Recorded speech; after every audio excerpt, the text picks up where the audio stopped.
And that wraps up this week's episode. So thanks for joining us for Caliber Corner. I'm just messing with you. Good morning, everybody. Now I got your attention. Welcome to Caliber Corner Season 5. Season 5. We started this 5 years ago. I was so young back then. Squib was there. I remember AWAG was still in kindergarten. And anyway, it's been 235 episodes. Now we're on 236. Welcome back, everybody. It's good to see everybody on Saturday morning at 8 a.m. Central Time here in God's country, Nebraska. And today we just have a simple topic. How can you be more proficient, more efficient, more accurate on the firing line? And the reason why we're having this topic is ammo is expensive. And, again, a lot of people kind of have their own little philosophies when it comes to, like training and where they go and what they do. And few people are already putting some ideas out there on the chat on the YouTube side. So let's go ahead and let everybody introduce themselves first. Then we'll talk about Thunder on the Prairie 2022, what that's all about, and we'll go from there. So joining me on my right, running the Gen 1 retro thumbnail, is Squibload. Squib, what's going on this morning? How you doing? Good morning. I'm here. I'm progressively getting less and less sleep throughout the week. So I'm waiting for the coffee to kick in. It will. I woke up at 4:30 this morning, so I apologize, everybody, if I'm too awake. But I went to bed at like 8:30 last night. Just fell asleep and woke up at like 4. Took the dog out at 4:30. So anyway, so Squib, what's new in your world, man? What's going on? How are things going with you? You good? Been working extra, so putting less time into videos. I actually shot a video at the grocery store last night, stopping on the way home to run errands. I have fun making those. I don't know if I'm going to publish it or not, but I think it's funny, but somebody else might not. But I was like, all right, how do I do this time management thing? I've got some stuff stacked up downstairs. I've got things I need to do, and it's like, do I want to record it and try to make a video out of it, or do I just want to do it and take 1/4 the time? And yeah, just I probably anytime you ask, I'm always saying I'm busy at work or I'm working more, or my work schedule changed or whatever, but that just seems to be par for the course with this job. So it kind of makes it a little bit difficult. And then I want to put something into the garden, and those videos sometimes are easy to make, but they don't really say a whole lot. Now, I'm gonna tell you what, gardening is going to have an explosion this year. I'm awesome at predicting things. I'm not going to be humble about it. I call stuff way before it happens, and I guarantee you that gardening videos are going to be hot this year on YouTube because food prices are going to go up, and people are going to see gardening as an alternative, just like reloading to counter expensive ammo. And gardening videos are going to be a hit. I can guarantee it. That's just it. Okay, so the plants would, when you buy them on like the Memorial Day sale or something like that, they'd be like 3 for $12, so it'd be like $4 each. Right now, they're running about $5 for the same plant. But I noticed this year already, some of the early plants were a little bit bigger, a little bit healthier looking than they were looking the past few years. And even if it's $5 for a tomato plant, if it makes 2 full-size tomatoes, I've made my money back. And that's Squib, I want you to do a video for me. I want you to do like the basics of gardening 101. Dude, I ain't that good of a gardener to say the basics of gardening. I go down to a store and I buy a plant and put it in the ground. But for somebody like me who doesn't know anything about it, I'm telling you, a video like that is going to be hot because you're going to have people that are going to be putting plants out on their patios. They're going to be putting them on their porches because they want to feed their family. Gas prices are going to go up. Food prices are going to go up. And again, I'm not trying to like create panic. I'm just seeing the trend, and I know my muse is telling me it is going to be hot. So you need to definitely get some gardening videos out there. So I lose money every year going deer hunting, and last year even paying the butcher all the fuel back and forth, driving back and forth and back and forth. I think I broke even last year by putting 3 deer in the freezer because the meat prices have gone up so much. And price of pound of hamburger, what, $5 for 80-20 at most of your grocery stores per pound? Yeah.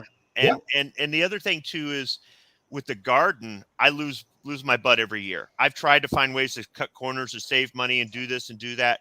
What I end up spending on the garden every year it's a loss because every year the produce is plentiful, fresh, and cheap in the store. Well, I think this year I might do the same as hunting. I might break even, but yeah, that might be all you see from me is some sort of gardening. That'd be great. I mean, I don't know about running a buck for tomato, green peppers. Green peppers are $1 a piece. I mean, carrots. I mean, potatoes. I mean, it's. I'm telling you, it's. I mean, there's nothing wrong with making your own food.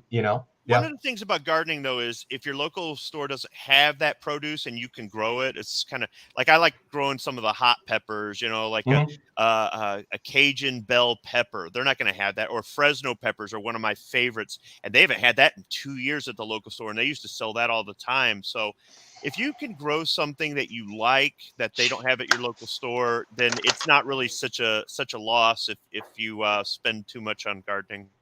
I think we need to have Caliber Corner, Garden Corner next Saturday. I think that's going to be next week's chat. How to feed yourself so you have more money for ammo. Yeah. You need gas? Plant potatoes, right? Yeah. I'll be right back, guys. All right, so we'll go ahead and move on in the introductions here to Defense Dad. Defense Dad, how's it going? Are you busy out working in the garden right now this morning? No. Just messing with you. How's your morning going? You good? Yeah, I woke up like 20 minutes ago. I'm good. Good. Excellent. All right. And so give us a heads up. What's coming up on your channel? For those that don't know, Defense Dad has a fantastic YouTube channel. You guys all need to go over there and subscribe. We're coming up on Father's Day, which is Defense Dad's national holiday. What's new on the channel, man? What do you got coming up? Oh, honestly, I don't know what's in the hopper right now. I got to do something for Tuesday. Okay. I've been getting ready for work and doing stuff for Thunder on the Prairie, so I kind of let videos slide a little bit.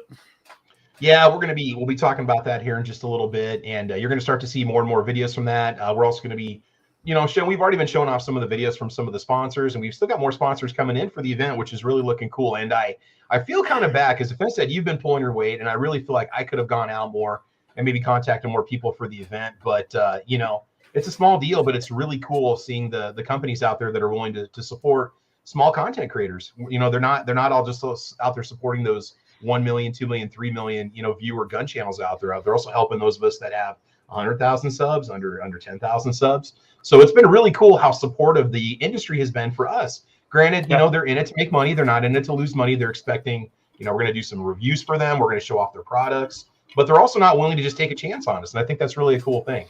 Yep. Cool, man. All right. So guys, make sure you check out Defense Dad's channel. And last but not least, we got Rich White. Rich, what's going on this morning? How you doing? How is this week? Is it unloaded yet or not? I don't know. You can unload this weekend or what? I don't know if we're going to do that this weekend or not. I got a concert to go to tonight, so there definitely isn't going to be a wrestling show. Well, actually, I got a concert to go to at 1 o'clock. That's there. My future son-in-law and I are going to the Black Label Society show, and there's a total of 6 bands performing. So. Oh, cool, man. That'll be a good time. Hey, you got to get out and have some fun. I had to call off last week's episode because I had stuff going on with family and friends, and I had graduation parties I wanted to go to and colleagues to meet up with. So, sometimes you just got to take time out for yourself. A lot of people have a lot of expectations for those of us that make content on YouTube, and, we're just regular people living regular lives. And, sometimes, we got family and things that come first. So that has to happen. So that's cool, man. That's good. That's good. It's scheduled to run from 1 or 1:30 to 10 o'clock tonight. So. Oh, wow. The concert is? Yeah. Nice. That's cool, man. That's cool. Yeah, all right. If we get 6 bands up there performing, it's going to take a while. Oh, I think so. Hey, so tell us a little bit about your channel. What can somebody find if they go there? What can they expect? Let's see. You got the wrestling show, which usually is at 9:05 p.m. Eastern. 8:05 Central. Uh-huh. Yeah, that's Saturday nights. And Sunday nights we do This Week Unloaded at 8:30 p.m. Eastern, which that show can be about anything. I mean, a couple of weeks ago we talked about a car that runs on human feces. So, I mean, that was Rob D's fault. There you go. Oh, I can't even imagine what the tailpipe emissions are going to smell like. But yeah. Well, that's cool. So anyway, guys, good shows to check out. I'm not cutting you off yet. I don't cut you guys off. I let you guys go. Take it away, man. Yeah. And I got a few product reviews up there now too that you can check out. And I got a playlist from this year's Great American Outdoor Show. And in about another week, I will have a review for Core's leather dress belt up there. So that'll be it. But do you have any gardening videos? No, but my wife does have her garden in the ground. Let's see it, man. Let's make a video. I'm telling you guys, we're gonna get garden videos trending, and you guys are all gonna launch from that. You're gonna build your gun channels on a gardening video basis. So that's it right there. That's gonna get us in the algorithm. We're all gonna start popping up next to Hickok 45 and nothing fancy. So yeah. She's got tomatoes, strawberries, blackberries, cucumber, and I think watermelon. I want to see, and you guys have the weather. You guys have the weather to really have some awesome gardens. Here in Nebraska, it's iffy what's going to happen. We've got intense heat, we've got wind, we got drought, so it's really iffy what you can grow. Gets hot here. It gets hot really here. But you guys have the humidity, and you guys just have the extra the moisture. It's really humid one. That's not that we don't have some epic gardens here, but still, I know down south is where a lot of our produce comes from, and that's cool, man. Sweet. Hey, comment of the morning here, YNH. Money is no object when it comes to hobbies that feed you. That's a very good point. And that's the same kind of philosophy when you talk about feeding your firearms too. So let's give a little shout out to those people that are watching on the YouTube side. We've got Kevin June, who says, I am totally down for the gardening videos. Guns and gardens, let's go. I think between reloading and gardening, I don't know if I can think of two more activities that can be more calming for a human being. I mean, that's it right there. Reloading helps you focus and forget about life. Gardening gets you out in the fresh air and lets you just enjoy nature. So I'm telling you. Chris from the 740s out there. Good morning, Chris. Defense Dad, YNH. Yoder, Texas. Good morning, Yoder. Hey man, how you doing today? I hope you're good. DJ Play Nice is in the house too. He says community and cooperative gardening is out there too. Yeah, this is true. The town that I lived in before I moved to Lincoln, they had a wonderful community garden that everybody would participate in. It was awesome. Says if you don't know what you're doing, they can be a huge help. Let's see who else is out there. Mike's out there. Tacos and French fries says Thunder on the Prairie. We'll talk about that here in just a moment. We've got Julio Hernandez is out there. He says hello everybody from Charlotte. Good morning, Julio. Who else is watching this morning? Fluffy 10mm Jeep guys out there. We got Jay Hike out there. A little shout out to Blitz, by the way. Blitz is my newest patron. So Blitz, thank you. I'm not sure if you're watching this morning, Blitz. I know you tend to watch it in the afterplay, but the playback. But I do have a Travis P11 sticker coming your way, so thank you for that. X Adam 1 is out there, already giving us some advice for what he's done to become a more proficient person on the firing line. Squiblet is out there. Squibload is over there, and we've got let's see, which Squib is with us today? Squiblet or Squibload? Squiblet is with us. Squibload's with us this morning. Mountain View, M. Gabriel. Man, we got a full house this morning. A lot of people are watching. I think they wanna get some advice. Baron SVG's out there also. Two-Way Comics says greetings from Indiana. Tony York is out there too. Tony's the original Green Thumb. Tony York, you know you're a gardener at heart, buddy. All right, so real quick, stuff going on. First of all, happy Armed Forces Day. I want to get that out there for everybody that is serving in the military and the armed forces, men and women out there. Thank you for what you do and putting your lives on the line every day so I can do what I'm doing right now, which is living my life and enjoying it. I've got family that are active military. I want to send a shout out to them too. They've been in their career military people. So you guys are doing an awesome job. Thank you. So again, happy Armed Forces Day. A little disappointed that Google doesn't have any little icon on the Google search box for Armed Forces Day. I mean, they show off every other holiday. Why wouldn't you represent Armed Forces Day? Because, Google information speech, right? I mean, it happens because of the sacrifice of men and women every day. So think about that, Google. Think about that. Moving on. Thunder on the Prairie is coming up 2022, June 4th. We've got 15 or 16 YouTube channels signed up that are going to be there. We've got some awesome sponsors that are going to be on hand. They're providing all kinds of stuff for the people that are attending. Blackout Coffee Company sent me a huge box of coffee and swag. We're going to be giving away a bunch of that for the range day for the people attending. VersaCarry has donated holsters for people that signed up early. Walk the Talk America and Mike Sodini has donated items for us to distribute. Monstrum Tactical is donated several optics that we're going to be giving away. We've done some tests on those on Defense Stats channel and my channel. Bear Creek Arsenal. Bear Creek Arsenal has donated a couple uppers to us, a 5.56 and also a 450 Bushmaster, which are going to be given away. And then SS Pond has given us some legacy gear and also some stickers and patches and all kinds of good stuff. So thank you so much, SS Pond and Stan, for your contribution. So, all right, I think we will go ahead and get started here. So the topic again, improving your accuracy on the firing line. What are some of the things that you do? We all have our own personal philosophy of what we've done to be a better shooter.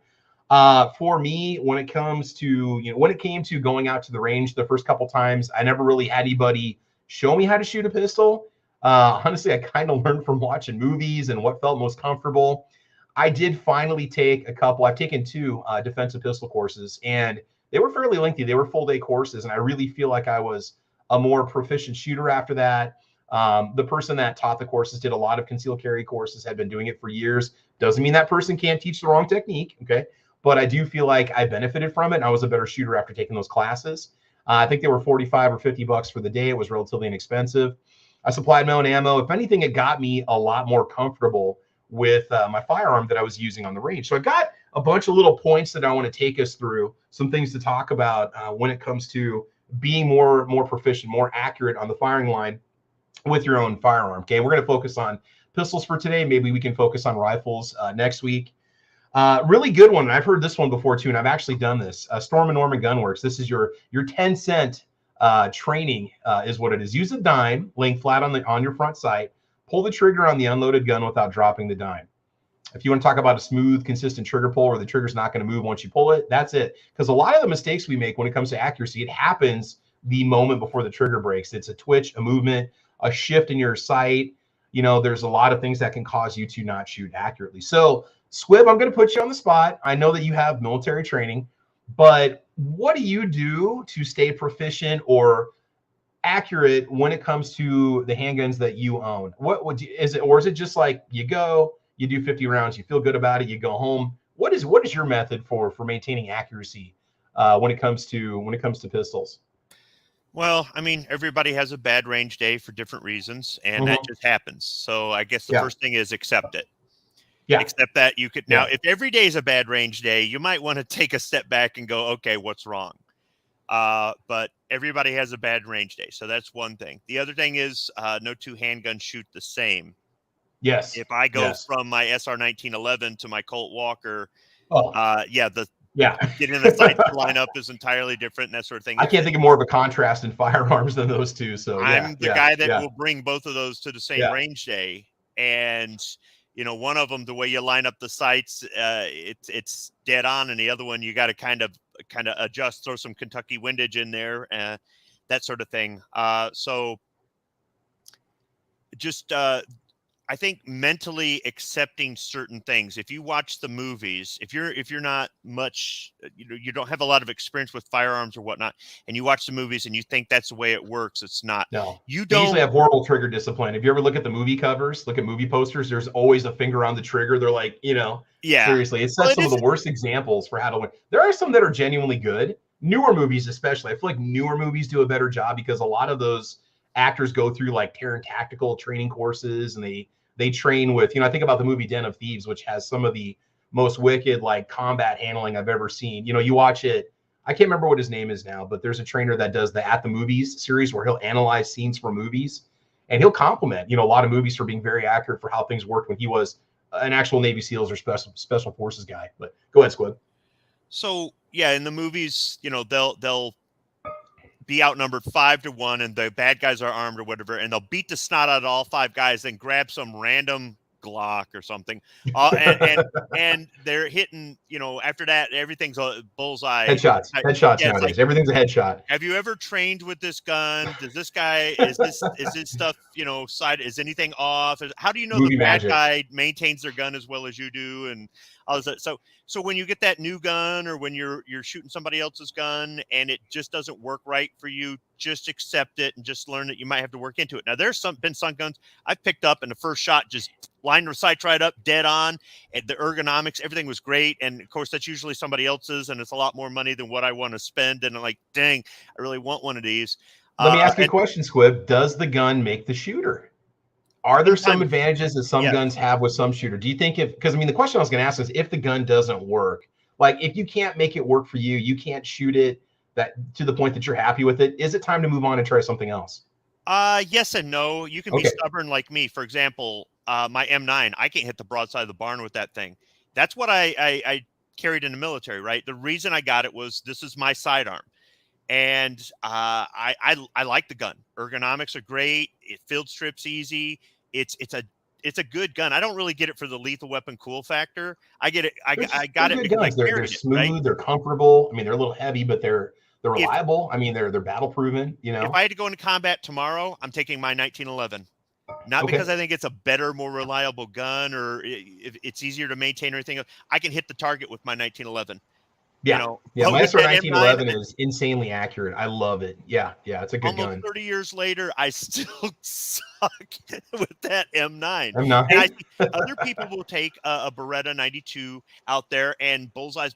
So I know it's, you know, it's me. It's not the gun, it's me. But I love that gun, so I what keep I'm it. going to say, right, is my Sky CPX2 has like a 10 or 12 pound trigger. Well, the one that I had, and I didn't give up on it. I carried it for 3 years, but it would hurt my hand every time I get done at the range with it because the way the shock goes through it. You know, I know do 150 to 200 rounds at a time, heavy trigger, but I mean, I got proficient with it. I probably could have accelerated faster with an easier to shoot gun than that, but I bought it because it was cheap and it was going to be my carry gun. So I shot the heck out of it, even wore it out, had to get major components replaced on it. And I mean, to the average person trying to shoot one of those things, it is not easy because it's a full pull double, you know, it's a double action trigger. It's heavy. It's like, it's, you know, I understand it's more of like a safer style self-defense trigger where if you're pulling it, you know, you're pulling it, right? But it just, looking at it, as soon as I switched over to, and then I went from that to an FN9C, and it was like night and day. It was like magic. Okay. Then after that, I moved over to a real greasy 9S that I thought had an even better trigger, right? And now I've got my P365, which is kind of in between, you know. So, I mean, I really do think that if the gun is just, if you go to a couple range trips and you just can't hit much with it, you've tried and you're trying good holding, you're trying good trigger pulling techniques, maybe it's time to try something else. You know, of all the Glocks, I found the Glock 43 really hard to be accurate with. The first time I took it out, I couldn't hit squat with it. I mean, I've been filming gun videos for 2 years and I still couldn't hit squat with it. And then I let it go. And then like a year later, I came back to it. And then I was better after I took those 2 classes. And so I don't know. Sometimes I wonder if it isn't a combination of needing some better instruction and maybe trying a different gun. See, Yeah. that's just it, though. You know, going back to the movie reference, how many of us are going to be in an armed fight with a gang of bad guys and we're unarmed and we somehow or another defeat them and we pick up an unfamiliar gun and use it to get out in the zombie apocalypse? It's just not going to happen. And it's amazing how awful the accuracy is on trained killers in movies. You ever notice they can't hit, and they do this for a living and they can't hit anybody? But I mean, this has nothing to do with it. Maybe they need some pistol accuracy training, you know? I want to see bad guys actually hit the good guys. What's that? They went to the Stormtrooper Academy. Of course they can't hit anything. Well, it's like every, you know, they roll in, you know, they're all these, you know, these buff, you know, trained European dudes, you know, and they've got their MP5s and they can't hit anybody with a full spray with somebody running 10 feet in front of them. Tower and I get it, movie magic. The movie wouldn't be fun if the main character got killed in the first 20 minutes, but I'm just saying. It's like the first half of the movie Shoot 'em Up. The first half was good. The second half was preaching anti-gun bullshit. But the first half of the movie, the guy killed like 5 guys armed with guns with a carrot. Yeah, didn't John Wick use the number 2 pencil and took out like 3 people or something? You know, I mean, man, that number 2 pencil is on the NFA registry. Okay, it probably is because it's you know, it's it's under 16 inches. So the Joker did it with 1 pencil, but it wasn't even sharpened. but the thing is, though, our real world equivalent to that is when you go to the range and somebody says, "Hey, you want to shoot my gun?" and this is one you've never handled.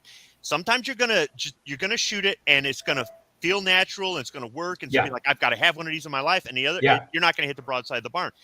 And it's okay if you want to keep that gun that you're not very accurate. My black powder revolvers are difficult to hit the target with, but I enjoy them. The grips are too small. They're, you know, back then everybody had small hands. They were small stature, and the grip, I don't. But I like the guns. So if you want to keep something that you're not very good at, you can work on it. If you want to get rid of it and get something else, there's nothing wrong with that. If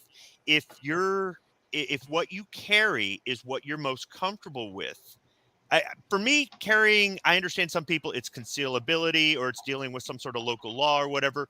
But if you can't hit the target with it, you know, and that whole your adrenaline's going to be going in on it. That's true. For most people, they're going to freak out and they're going to miss even with the best gun they've got at point blank range. Other people are going to keep their heads.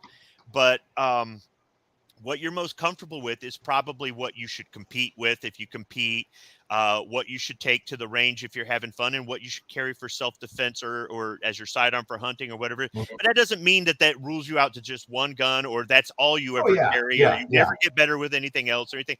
But I'm just saying that just learn to accept the realities. don't look at the fantasy so much. If you want to emulate something from the movies or you want to try to do it or what, there's nothing wrong with that. That's kind of fun, right? There's fun that comes, but just Mozambique drills, you know. Yeah. you're gonna have bad range days. You're not gonna start off as John Wick. Some of this crap doesn't work in real life. And if you want to get rid of that gun because it hurts your hand, the grip's too small, the recoil is crap, the muzzle flash is driving you up a wall, whatever it is, you just don't like it, that's fine. It's an opportunity to get something else. And I think that if your go-to for whatever purpose it is something that you're most comfortable with, I think you're going to have the best results. But if you're going to power through something that maybe isn't as comfortable or isn't as accurate for you, or somebody, I can't stand it when I hand one of the guns that I'm not very good with to somebody and they just get bullseyes. I'm going, damn it. You know? Yeah, for me, the one that I can't stand, the only gun I've ever tested on the channel that I personally wouldn't ever want to own is that Rossi 44 mag snub nose. It's an exercise in torture shooting that thing. I mean, I don't care how buff or how awesome you think you are. If you enjoy slapping your hand as hard as you can on a table over and over and over again, you go right ahead. Not that I wouldn't use it. I mean, if it was the only gun left on the planet, I would take it, but I would never recommend something like that for a new shooter. That thing is a nightmare. Anybody that shoots it, it's like we kind of have this running joke in my family. I've got a family member that has a range out in her backyard. And anytime we have guests over, you know, it usually leads to us shooting out in the backyard because we've got lots of boards to shoot at and targets and stuff. And we usually have somebody who's never shot before. You know, we put one round in the Rossi 44 mag and we let them shoot it. And they're like, oh my God. I can't think of a better way to scare somebody away from guns than letting them do that. But it's kind of like a hazing we do for people that come shooting with us. It's like, oh, you get to shoot the Rossi. Is it going to hurt? No, it doesn't hurt that bad. And then they just, you know, I mean, that was one of the few videos I wanted to stop it early. I didn't think I was going to make it through the 50 rounds that I bought because my hand was just like going numb 15, 20 rounds in. I'm just like, oh man, this is not good. So shooting the Rossi is like getting them to eat a ghost pepper for the first time. Yeah, that thing is, and I mean, seriously, you can say, well, no, go make a gun video and go do 50 rounds and tell me you're not like grimacing at the end of that thing. Right. Yeah, so I would say that with improving accuracy, just there's a lot that's mental to this, like anything else in life. And if you can accept that, because you're going to have to accept certain mental things if you're going to use a gun for defense, or if you're going to compete, you're not always going to win. All right. Or you're going to start off and you're going to look kind of dumb or it's going to be embarrassing, but eventually kids, you're going to lose in life and you're not always going to get a ribbon. Okay. Life isn't fair. And let this be your first lesson. Listen to Uncle Squib. So when you had that bad range day or that new gun that you bought that you thought was going to be so great sucks, or you are just stubborn like me and going, I'm not giving this thing up. I'm just going to keep going out there and missing. It's fine. It's okay. It's fine. Yep. Oh man. All right. So we're gonna pick on the new guy here. Defense Stat, are you ready to go? You ready for this? We're gonna ask you, Defense Stat, since you are the newest member of the firearms community in this circle, you outshoot me on a regular basis. What have you done to become a more proficient shooter? Because you started with like no real basis in firearms much, and you worked your way up to being a really good shooter. So Defense Stat, what is your secret? What have you done? I pay other people to shoot and then I just film it. No. Oh, no. I thought you say you pay other people to teach you to shoot. I mean, you're a member, or not a member, but you go to what's our range? You can help me out here. South Lincoln. Nebraska Shooters. Nebraska Shooters. Okay, you go to Nebraska Shooters and you do their Friday night fun shoots, which are free to the public. I do some of those. They also have skills and drills classes where they'll work on, and they're inexpensive. They're like, and this is my location, but everybody, or not everybody, most people can find a place like this, but it's like $50-$60 for a class. They'll work on different fundamentals, that sort of thing, teach you different drills that also save ammo but improve accuracy, and they make it fun. They're what, 20? Aren't they $20, $25? You're not paying $800 to go to these courses, right? No. 20. Are they 20 per person? It's more like 50 now. 35 or 50 depending on the class. Okay, but still, I mean to get good instruction, and this is a good range, by the way. They've had Masada Ayub out there. They've had many trainers at this range. So I mean, they've got some top quality people that are knowledgeable on how to operate a firearm, run courses at this range. So Defense Dad, when you're shooting, just carry a pencil in your back pocket. When you walk down to the target, you hit wherever you want. Pretty much. That's the secret. That's the Well, secret. that's what I was intimidated. The first time I went out there, I was shooting with the Shriners Shooting League, like their competition team, and I sucked, and they all were encouraging. But they taught me some drills, and one of my favorite drills to do, if you want to improve accuracy, it's cheap too. Get yourself a 3x5 card, right?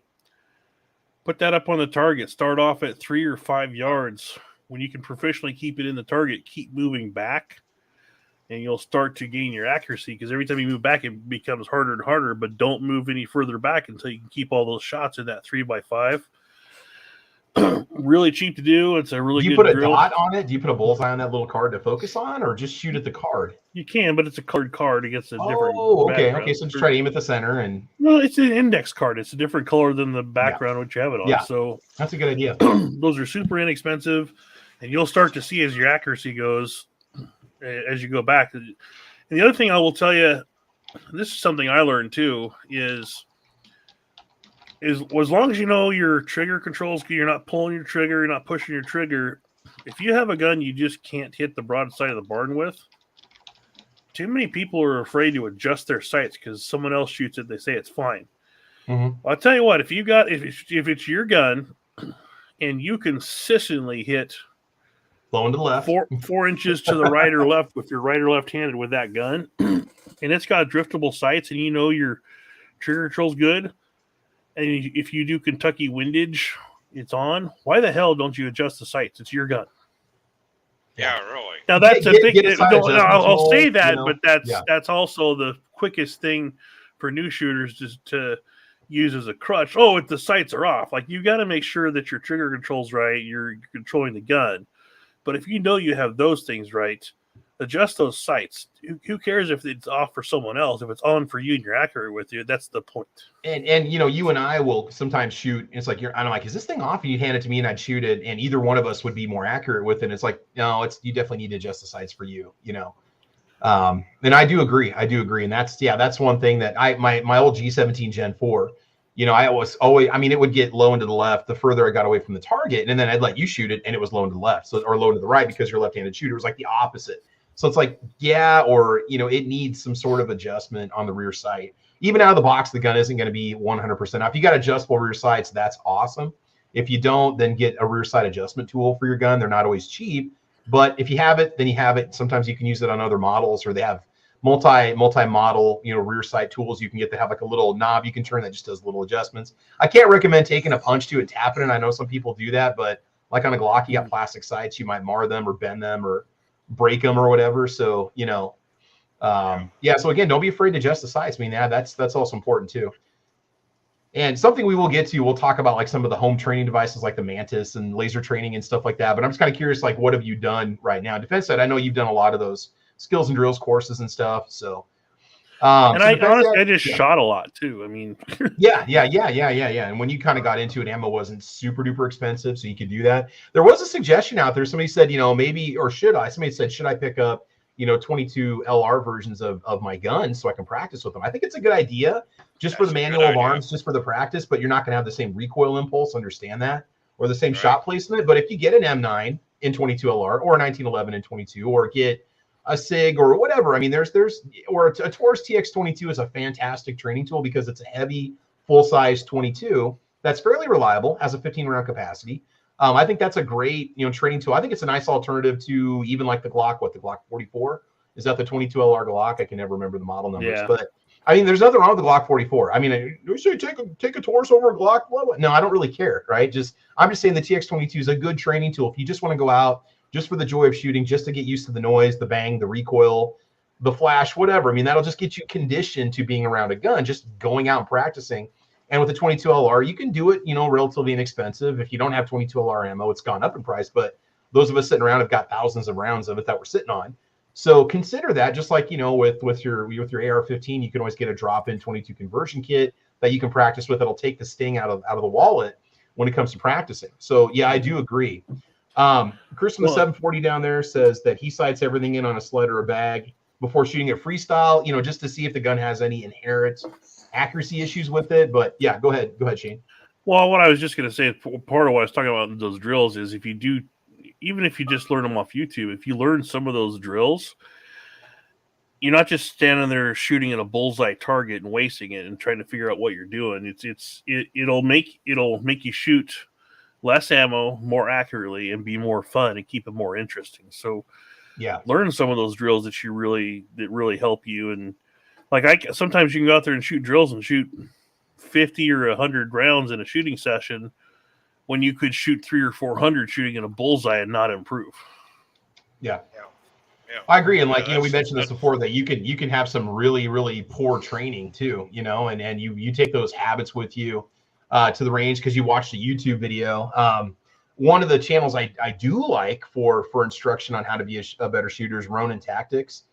He's an amazing, this guy was a tier 1 operator for many years, and I really do enjoy what he shows. Now his stuff is basically based around, combat essentially and CQB and stuff like that, but he's got some great basic videos on operating your AR-15 and also on a semi-automatic pistol, how to be more proficient with this. So Ronin Tactics, guys, check it out and subscribe to his channel. It's very cool. And he does a lot of classes, but he does mostly LEO and military training is what he does. So those are a few that I like to go to. Shane, do you have any channels? Who do you recommend for channels to watch to be a better shooter? Do you have anybody you can think off the top of your head or anybody you subscribe to? Yeah. Not really. I watch more just gun shows for entertainment. But there's what I'll do is I'll search, like if there's a drill I want to learn, I'll search by that drill and I'll watch people do that. Oh, Honest Outlaw Reviews. Yeah, he did one recently on how to be a more effective shooter. And I'm not taking his topic. That's not the reason why I'm doing today's topic. It's just a lot of people are going out to the range. It's warming up, and we want to be better, more effective shooters at the range. So, that's why I wasn't trying to copy off Honest Outlaw. But he did a video recently on how to be a better shooter. He's a competitive shooter. He's a hell of a shooter. If you watch his videos, he can hit targets from 100 yards away with iron sights. I mean, he's amazing. Or I'm just going to say it right now, he's a great shooter. 75 yards with iron sights with a PPK. Is that one of the ones that he's done before? Yeah. I mean, I'm just going to give him some credit. If you want to learn how to shoot well, watch what he does and listen to what he says, because I think he has a lot to offer. That may be the one where he actually crossed the street and was shooting across the street with it, which was like 100 and some yards and hitting the target. Which you never see. He's always like right next to his house, and that's usually 100 yards away from his targets that he has. He was amazed at how well he was hitting the target with that thing. So he crossed the street. And again, he is a competitive shooter, so he just has that. He kind of has that control. So Rich, let's move on to you. So Rich, what works for you for maintaining proficiency with your firearm? What do you do? Or do you just shoot it and you're happy? You just kind of live your life. What works for you? Working on trigger control. That's the number one thing. Is if you don't control that trigger properly, you're going to be off on your target.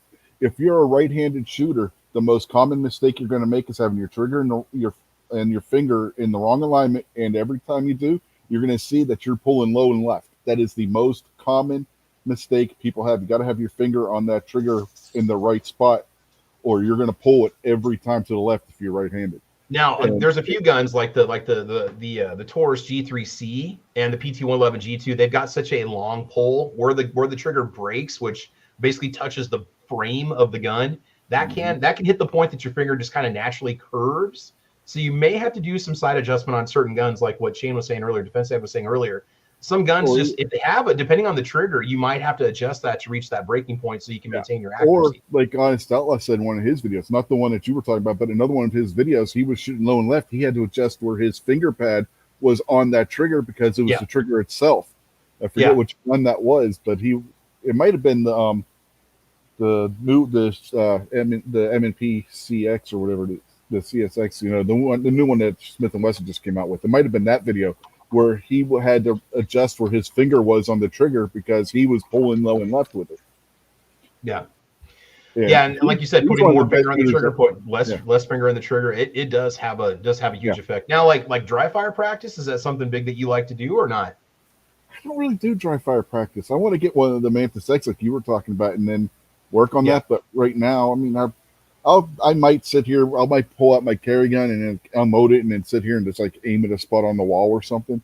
But put a target up that you can kind of practice with. Foos, I've been to Foos's place before, and Foos has a whole little course in his basement that he goes through that simulates one of his USPSA courses. So I don't necessarily put targets up. I'll just aim like at a spot on the wall, like if there's a discoloration on the wall or an electrical outlet or something like that. I'll just just work on that. Isn't there something you can do where you can like obviously make sure the gun's unloaded, or put a blank shell in it. Close your eyes, pull the trigger, and open and see where your sight picture is after that. I don't know what that's supposed to simulate, but I've heard that that's something you can do. Like maybe shows once you're relaxed what your natural point of aim is, I guess.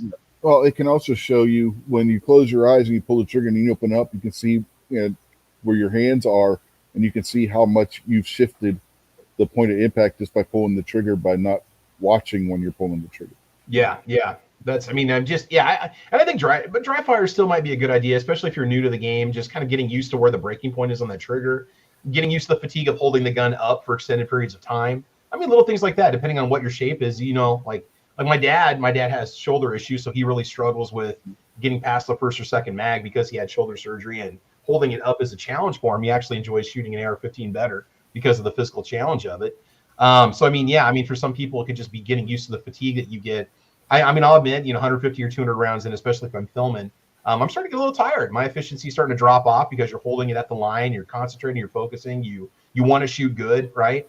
And I think that mentally it does start to get to you. And I think that'd be something like, competitive shooters would deal with too. So and in that same vein is people that overcorrect for the shaking of their hands. Don't overcorrect for that. Don't even try to correct it. The best way you're going to correct that is practicing your breathing better. Everybody's hands are going to shake. It's a natural phenomenon that people do. When you try and overcorrect for that you're going to screw up your natural point of aim. Oh, and one that I've actually had to leave the range a couple times. Don't over caffeinate before you get to the range. I know you want to slam a Red Bull or something on the way out. You'll be surprised what that does when you're sitting there trying to hold a gun steady.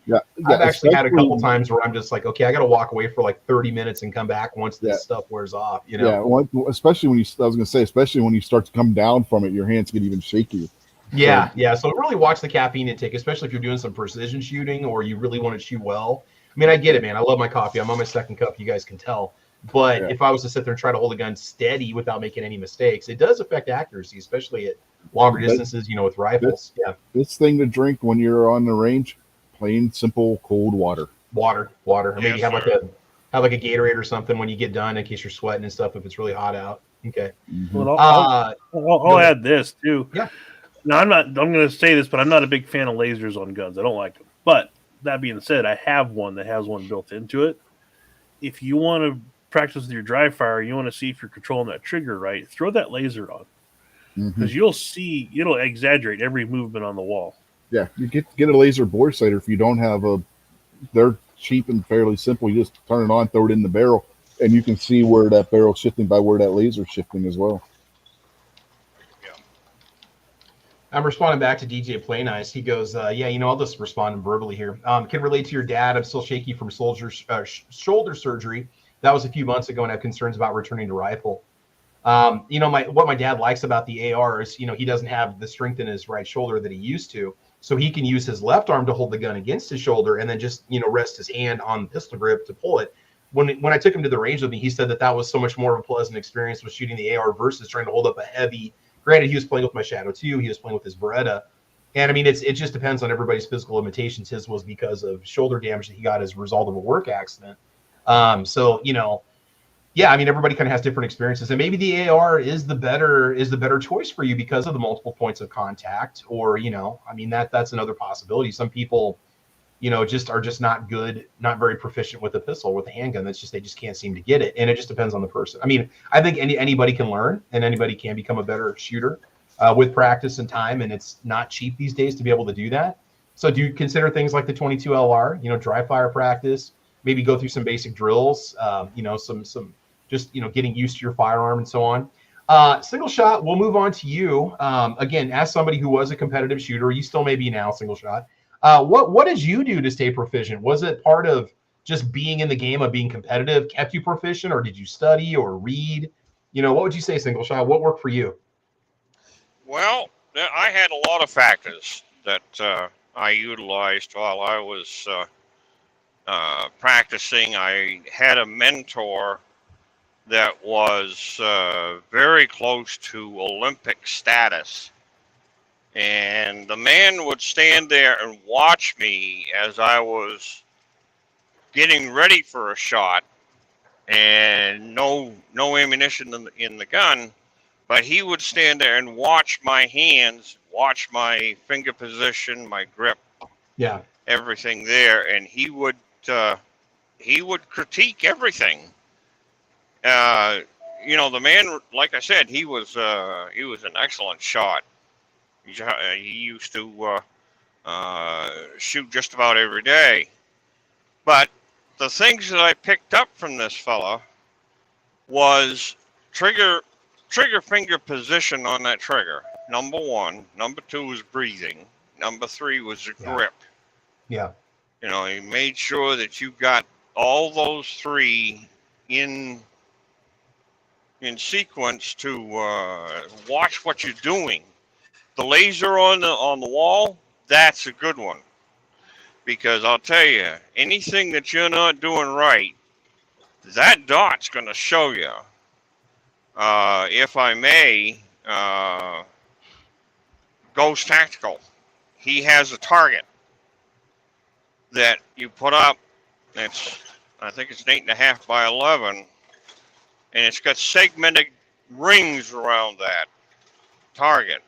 When you shoot at it, where your rounds hit in that paper, it tells you what you're doing wrong. Yeah, I get those. There's somebody that I order from that sends you those targets. They send you those targets for free. They'll send you one or two in the box. I don't remember who that is. I order from somebody, I think it's Midway or Brownells or something, but they send you a target that does that. Yeah.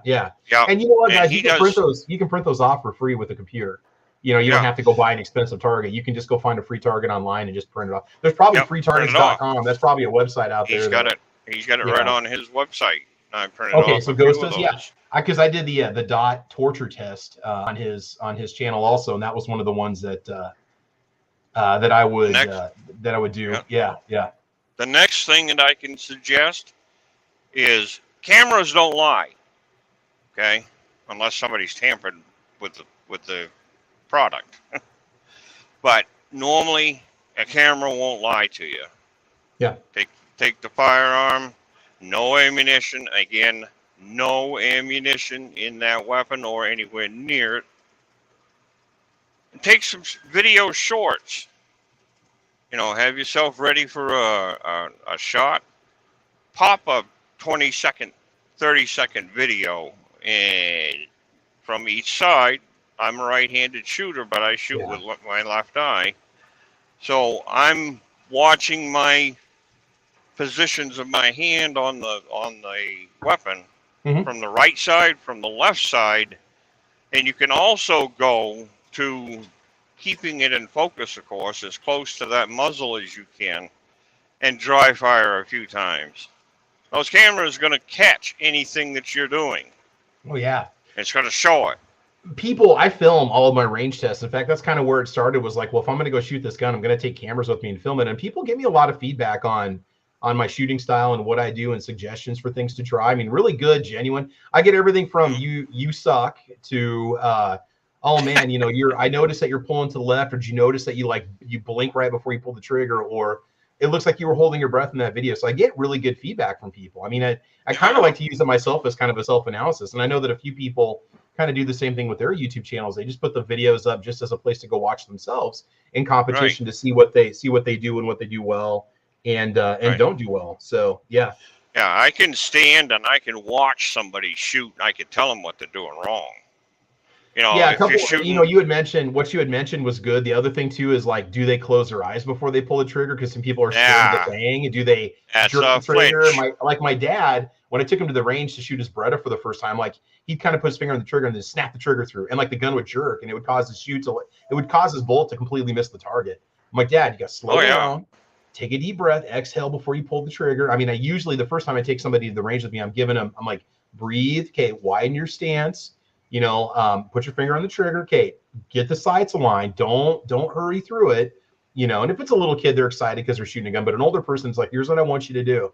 And then they'll pull the trigger. It's like, now, was that bad? No, that was great. Good. I always tell people, don't worry about the gun. The gun is going to do what it's supposed to do. Worry about where the bullet's going to go. I'm like, don't be afraid of the gun. The gun is not going to hurt you. I'm like, because a lot of new shooters, I mean, that's just anytime you take somebody to the range. The first time, there's a whole kind of, and I've done this several times with family members to get them into firearms, or we'll start off with like a 22 semi-auto, just something that's like, oh, that doesn't kick at all. It's like, no, I told you it wasn't going to hurt your hands, Right. So it all kind of depends on what Yeah. you start off a person with, but there can be some bad habits that people Oh pick yeah. up. You know what? So Oh single yeah. shot. What are some of the bad habits you've seen people do? Like, is it the teacup style on a semi-auto? Is it a bad? You think bad grip is probably what's comfortable for them is a bad grip for everybody else? What do you think? What's some of the things that Right. people do that sucks? What do they do? Single shot. What are some of the bad habits Well, people I mean, display at the if range? they Aside from if they're unsafe, like putting what rounds are on, bad shooting habits that you've noticed? yeah. Holding their breath, jerking the trigger, number one just like is yanking on it. jerking the trigger. Yeah. You're gonna jerk that trigger. Your five POIs is very simple. If you're shooting low consistently, you're jerking the trigger. If you've got that thing shooting point of impact on the bullseye, you're good. If you're shooting POI to the right, you're pulling that trigger to the right when that round goes. In other words, you've got the tip of your finger up on the joint of that first joint on your finger. If you're pushing it, same scenario. If you're pushing that constantly to the left, you've got the trigger in your finger is too far to the right. I'm right-handed. Yeah. Okay. So you're going to push that round to the left. If it goes high, your breathing is off. So you take a full breath, exhale it, take about another half breath, hold it, no more than 5 seconds. Hold it and let that round go. And that's where it's gonna work together. So if you remember those 5 POIs while you're shooting, it can help you considerably on what you're doing wrong. Also tell them where to put the sights. Do they want to lollipop it? Do they want the bullseye on top of the front blade? Do they want to cover the bullseye? And so you need to know the gun that you're teaching these people to shoot with. Like, what kind of inherent, does it have a tendency to shoot high? Does it shoot low? What kind of compensation? Because they could get frustrated if they're like 4 inches low every time they pull the trigger and they're like, I'm right on it. You know, you want to make sure that you maybe shoot it the first time to make sure it's going where it's supposed to go. You know, because if they don't know what they're supposed to do, like, where am I supposed to, do I just cover the gun with the bullseye? Do I put the sights high? You know, so that sometimes it also kind of depends on the target that you use. It's nice to have something with a big bullseye that they can see easily instead of like a little red, like a little 1-inch red circle at 25 yards that they can't even pick up, you know. All right. So Squib, what you can do go ahead. Yeah. With a standard bullseye target, 25 feet. Standard bullseye target. Take a flat sight picture with your sights. You know, your top post even with the top of the rear sight. So you got a flat sight picture. A lot of people will try to hit the bullseye with trying to see those black sights against that black target. That don't always work. So the way I sight mine in is I will take that same sight picture, put it on the 6 o'clock position of the black center, and hold there. Okay. That way you've got a good sight, a good group on your target to show you which way you've got to move your sights. Yeah. Shooting at white with a black set of sights is a lot easier. Oh yeah. You know, for fine tuning. But that's the way I always do it. I always will try to use that theory each time that I pull that sight picture up. I've got a flat sight picture, and I'll put that black dot of the target right on top of it. And also will help. I'm a big fan of neon orange stickers. I think those pick up well, you know, with your eyes. Yeah. Unless you're using a red dot, it's really hard to tell where your red dot covers it and where the neon orange ends and starts because they blend in together. So sometimes it's good to have a black dot for, you know, a red dot so you can see where it's landing. Or have a little red dot on a black bullseye, like a big, you know, black circle. You can see where your dot is, and that definitely helps out to make sure your dot's centered. I noticed that when we took the ARs out last time, that was something that helped me a lot with accuracy, was knowing where the true center of that circle was with where my red dot was pointing. So I ran into that yesterday when my brother and I was shooting up there to the house. He had a red dot. I had a red dot that I was working with. He got a target that's a standard sighting in target, 5 targets on that one with a big diamond in the center. Those red dots, the red dot, blends in with those red markings of that target it's pretty good. So it's it really bad at long cancels it out. distances. Yeah, I have targets that have red diamonds on them. I usually put like, I mean, if I go out, it's hard to tell like where and they're so small. It kind of depends on the distance that you're in. Sometimes I'm using targets that probably aren't designed for that distance or made for something else. Yeah. But I like big targets that show up well on camera that are easy for me to see. So I don't always follow the target recommendations for where you're supposed to put it. And a lot of people take anything out to the range. They'll take pie plates with a black marker. They shoot pie plates because it's inexpensive. So I mean, it's not like you have to have a specific target for a certain type of distance. It's just I like a larger bullseye because it's easier for me to pick up because my eyes are horrible. So yeah. And the single shot's point about the black sight with a black target, an easy way to fix that: simple, cheap bottle and nail polish. Yeah, absolutely. Just have a contrast on the front sight. So Rich, real quick, I don't know how many. Rich, you have 2 kids. Three kids. Mm-hmm. Have you taught them how to shoot? Yeah, they've been through. Okay, what were some of the suggestions you gave them? I mean, maybe they were hesitant at first, or maybe they've always grown up with firearms and they're always comfortable with them. But what worked well for you? And I mean, whether you're teaching a new shooter or that's an adult or kids, like what did you explain to them to make them a better shooter? I really didn't have to. They just picked it up instinctively.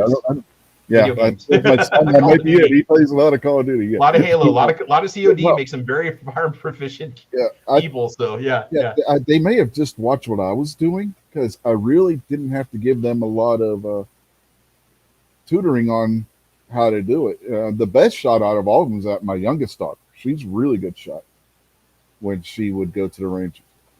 Even when she was younger and we had the back, outdoor where we had our own private range when we lived at my wife's grandmother's old house and we set up the range out back and she was hitting targets with my HK USP and 40 Smith & Wesson that I was having trouble hitting. And maybe part of it is with a new shooter, you go into it naive. You don't have any preconceived notion with how you're supposed to hold it or how you're supposed to shoot it. Dad says, put the 3 dots on the target, and you do when you pull the trigger, and guess what? The bullet goes where it's supposed to go. Mm-hmm. So you just kind of don't go into it with any thought, I got to have my tactical double palm grip with my thumbs forward, like I'm going to hold it this way, and then the gun doesn't shoot with the dart, I mean, but I've noticed that with new shooters, sometimes they're just naturally good with it. They're comfortable with it. So, okay. She loves that USP, and then my son, he loves my CZP-10C. Oh that's a great pistol. Yeah, I got mine's the limited edition one when they first came out with it in the urban gray, and then it was only supposed to be for a limited run, but it was so popular they released that as a standard. But mine doesn't have the same trigger in it as what the standard P10C does. So that thing's got a excellent trigger in there, and he just loves shooting that thing. Yeah, the double taps with that thing are so easy to do; it's unreal. Oh yeah. Real quick, and then we'll come to you. Go ahead, single shot. One more suggestion that I have learned over the years. We had a carbide lamp that we had on the shooting table. Again, black sights, black target. If you wanted a little bit of help on that front sight without painting it or whatever the case may be, we would smoke. That's what we called it.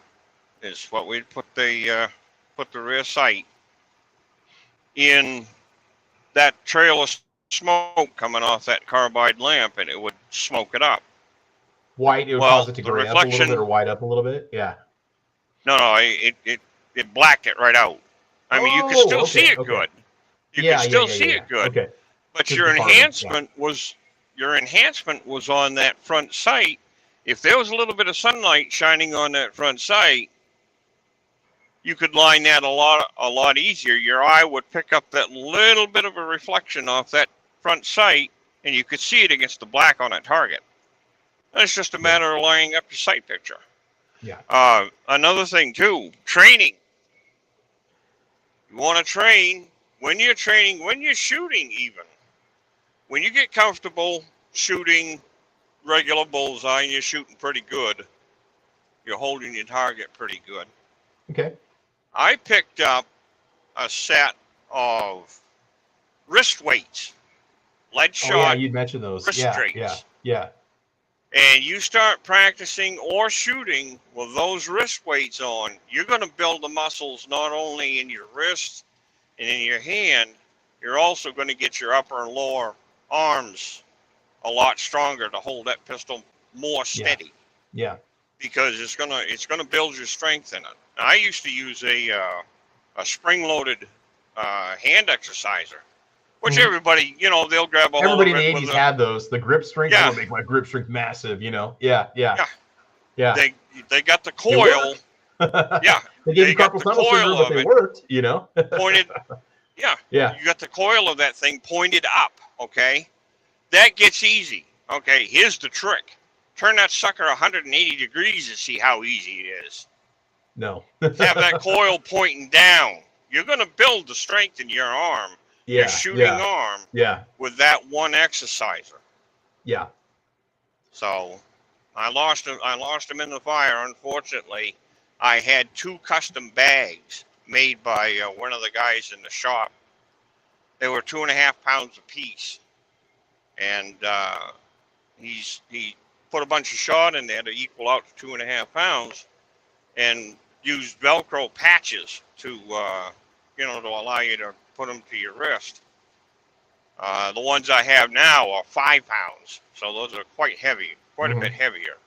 But it's still the same effect. You put that weapon in your hand, stick that out there for your shot, and you try to hold that thing steady with that thing on your wrist. I think we That's have like a new the old, YouTube challenge. We need to have like the 5-pound weight challenge where you got to strap some barbells to your wrists and you got to go to the range and try to make it through 50 rounds without your shoulders giving out, Yeah, I will probably have some rotator cuffs tear if that happens. So yeah.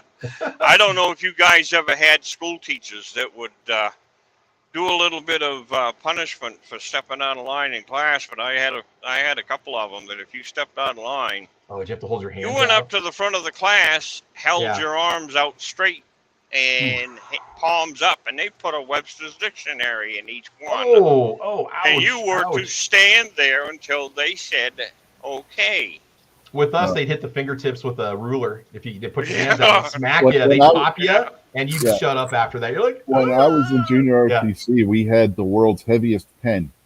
You stuck both your arms right out in front of you with your fingers, your index fingers sticking out, and you sit a pen there. See how long you can hold a big pen up before your arms get tired. Yeah. Yeah, that world's heaviest pen. I want to answer DJ Playnice's question real quick, and I won't dwell on this for too long. What techniques do you use in assisting new shooters? Since I've had some experience with this, start off with a 22LR semi-automatic, usually the Taurus TX22 or whatever I have handy. Honestly, I put one bullet in it, and that's it, in case they panic and drop the gun or throw the gun or hand the gun back to me, pointing it at me. One round, good ear pro. I usually use active ear pro so they can hear me. So I'll use the electronic ear pro. They get to use mine. Try to shoot in a comfortable place. Like we'll go to the range that has an overhang, or I prefer the outdoor ranges over the indoor ranges because the noise is less and it's less distracting to the new shooter. There's less shooter fatigue, and I'm not trying to baby them, but I want them to be comfortable and I want them to be excited about going to the range and shooting. That's what I want, right? I want them to become fans of firearms.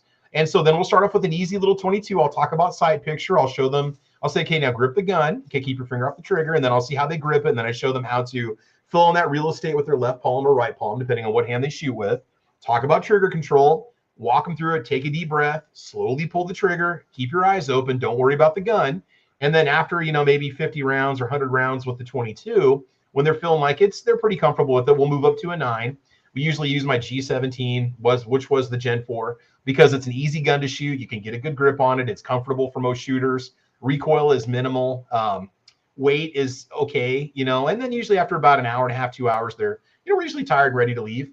But just simple, just basic, just handgun handling, I guess, the basics of trigger control. Breathing is a big one. Stance, between grip and stance, those can be huge because they might like teacup and have their legs right next to each other, and then they're wondering why they're getting thrown back, extending out a little bit. Just little things like that. I think the big part of it is creating a comfortable environment to get that shooter comfortable with where they are, and then taking them through the whole process. That's what I've done with my best friend and his wife. I have a close family member who got her carry permit, and she wanted to learn how to shoot, so it was put upon me to teach her how to do so. And we started her off with the TX22. Yeah, I mean, I think that those are things that you can do to help the new shooter. Those are little techniques or a lot of basics that any new shooter can adopt, So, Defense Ed, I want to move on to you again, since you taught your daughter how to shoot. She's a natural. She's an amazing shooter. I wouldn't want to compete against her because she's pretty good. Defense Ed, what did you do to teach your daughter how to shoot? I mean, did you have to or was she just kind of a natural with it? Because there was a comment that was made out there that girls shoot better than boys, and I'm just going to say right now it's true. My my ex-wife would outshoot me on a regular basis. I mean, Go ahead, Defense Dad. I kind of some of the same things you said. She was a little apprehensive at first because she's afraid of noise. So I started off with the 22, and I started her off with a heavy 22. It's my grandpa's old Ruger Mark I. Yeah. One round at a time for the same reason. If if they freak out or something, you don't want a loaded gun. Yeah, you don't know how a person's going to react when they shoot a gun the first time. That's why you want to play it safe. I actually learned that from a class that I took for new shooters. And it's like, you don't know, because somebody might panic and drop it because they think the gun's going to blow up. It's like people do stupid things, right? Yeah. So go ahead. And for my daughter, it's been a little more of a learning curve too, because she only has 30% vision in her left eye. So she's overcoming eye issues at the same time. One thing, like for me teaching myself, I had to learn something a little bit different, because when I was taught by my grandfather, who was World War II vet, older. I was taught to shoot old style, standing sideways with one arm, right? Yeah. To this day, I'm still more accurate that way, but you have less control that way. So, that's NRA bullseye. Yeah, I shoot much more accurately if I do that. But back to my daughter, like, she's come a long way. I mean, she's still, I haven't been able to get her out shooting as often as we'd like lately.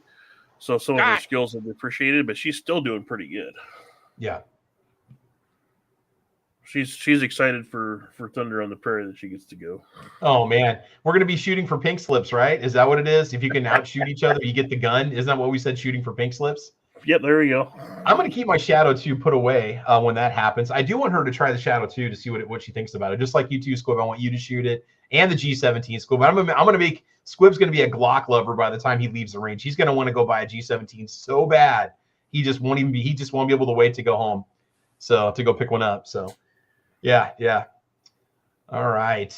So again, like I said, there's a lot of little things you can do. Now let's talk about training systems real quick. There's some great books out there. I know Foose isn't here right now, but I think is it Ben Stoger? That's a competitive shooter. He's got some really good books. He's has a lot of, he's got a website that has lots of great parts, competitive parts for your firearm.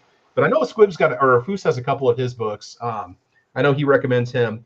So the Mantis training system, Defense Ed, I'm going to put you on the spot again. Explain to people, what is the Mantis training system? What is it all about, in case somebody doesn't know? Like, what does it do? Yeah. First off, they have more than one system. So the one that I have and the one you have is their Laser Training Academy. Okay. That one's designed purely for indoor. It's a laser insert that goes inside the barrel. You can choose. There's 5 different calibers you can order. Yeah. It's just is when the striker hits.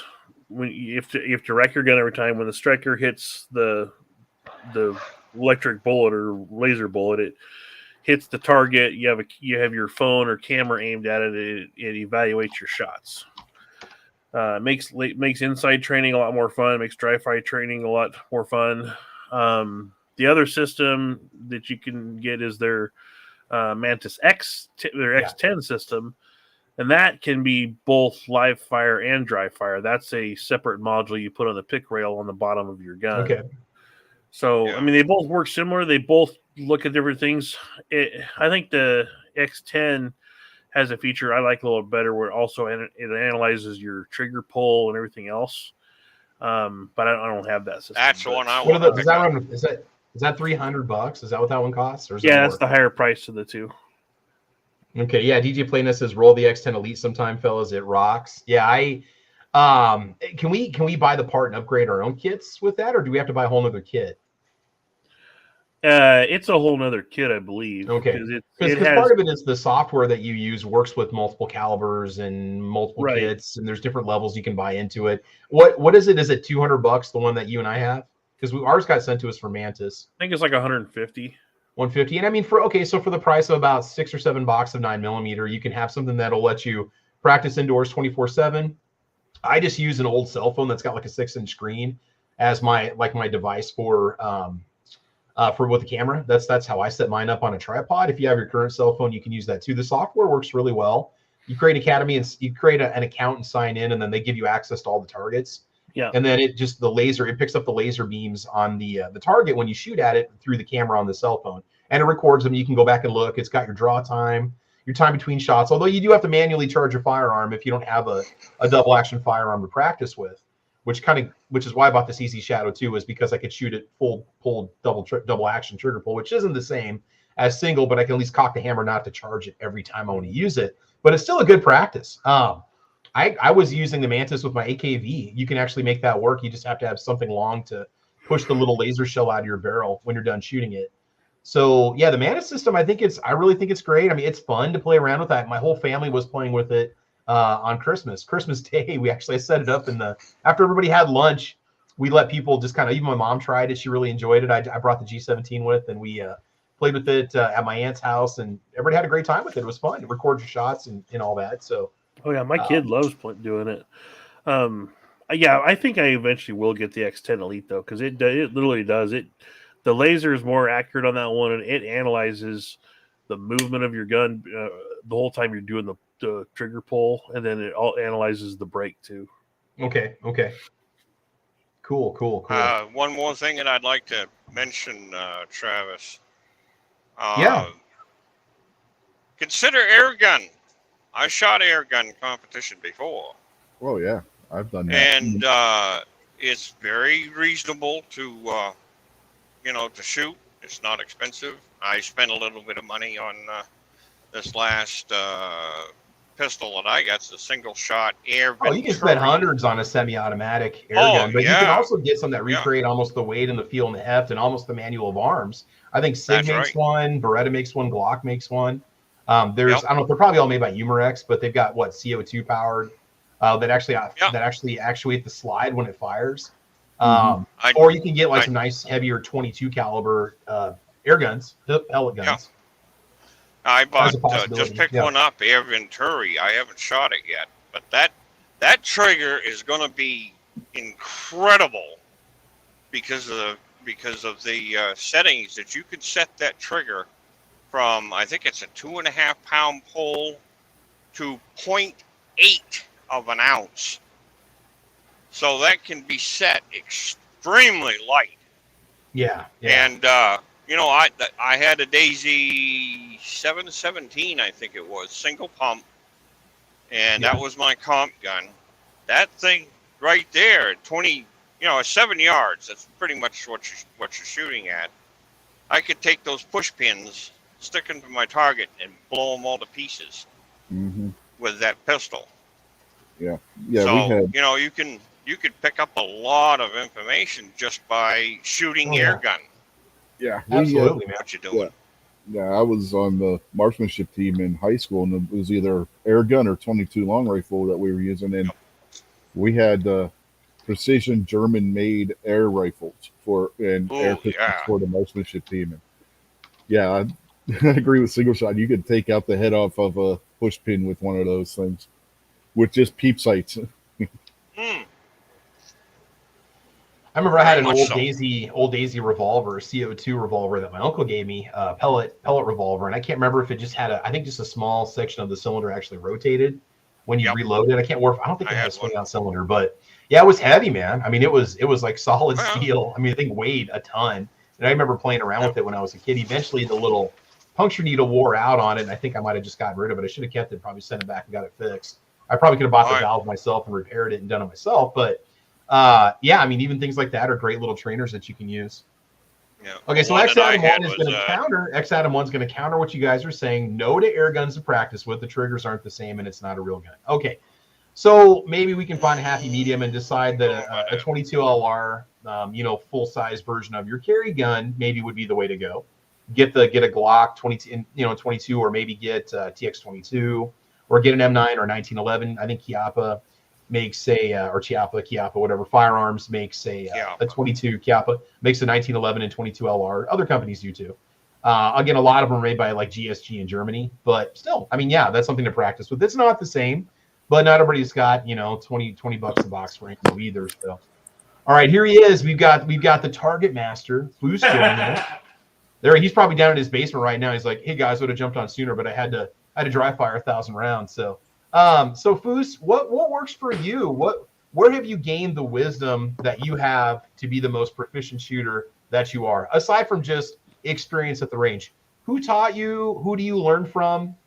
Please enlighten us. So, mostly self-taught. I've taken a couple pistol classes from world-renowned instructors or competitive shooters. Yeah. So the main thing of getting accuracy is dry fire.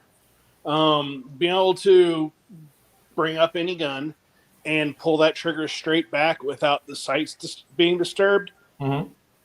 That's it.